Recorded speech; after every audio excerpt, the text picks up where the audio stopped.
Moltes gràcies, senyor president. El nostre grup parlamentari ha votat sí a aquest punt concret de millora insuficient de la situació de l'Estatut d'Autonomia de les inversions territorialitzades del govern central, però això no qüestiona la nostra posició molt crítica respecte a la reforma que al seu dia, el 2006, van pactar el PP i el PSOE. I aquesta reforma és insuficient, tornem a repetir el mateix error d'insuficiència, d'ambició per l'autogovern, i només hi ha que llegir les paraules que al seu dia va dir Joan Ribó, actual candidat de Compromís per València. Els valencians ens mereixem un millor estatut, perquè es mereixem un millor finançament. Este estatut té restriccions des del punt de vista democràtic. És una comunitat descafeinada amb aquesta reforma. Va suposar una cadena de frustracions. Es trenca d'una manera molt seriosa principis democràtics bàsics, dèficits malaltissos que pateix aquesta comunitat des de fa almenys 15 anys. Els serveis públics depenen d'un adequat finançament que no resol aquesta reforma. Ahí està. Les paraules que al seu dia va dir Joan Ribó són absolutament actuals en aquesta reforma insuficient. No ens hem oposat i hem votat a favor d'aquest punt perquè suposa una mínima millora de les inversions de l'Estat. I tornem a repetir que es podien haver fet abans. I lamentem el vot en contra del PP i el PSOE al que haver suposat una millora.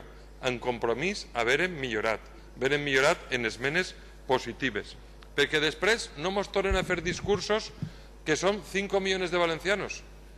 Ja ho sabem, estan ahí les fitxes del padró, però vostès no els defensen.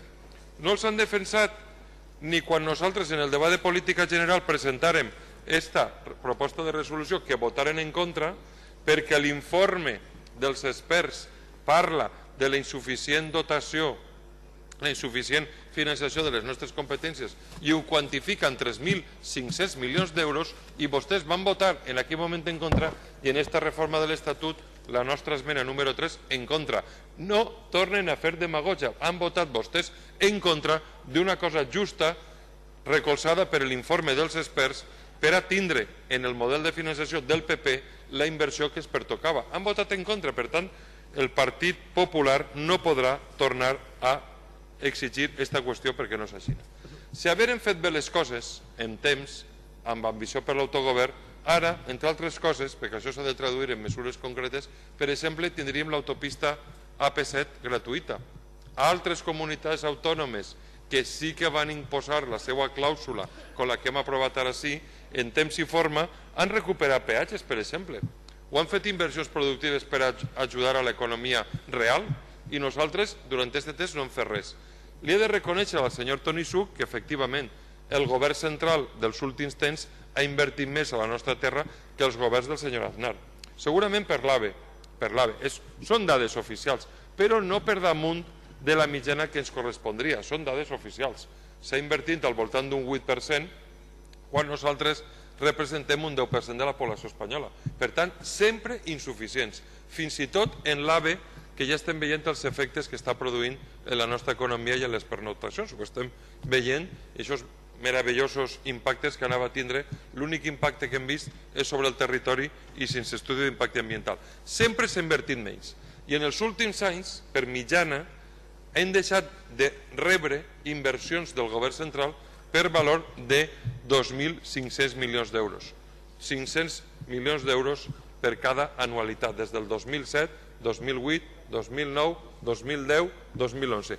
I en un moment de restriccions de les inversions de les administracions públiques, govern central, govern autònom, i havent finalitzat l'AVE, si no reclamem, i se reclama tard en aquesta reforma, perquè no anem a entrar al pressupost del 2012, les inversions de l'Estat a casa nostra van a ser totalment insuficients, van a desplomar-se. I per què? Perquè som un poble que som incapaços, per culpa dels partits centralistes, de reclamar el que es pertoca.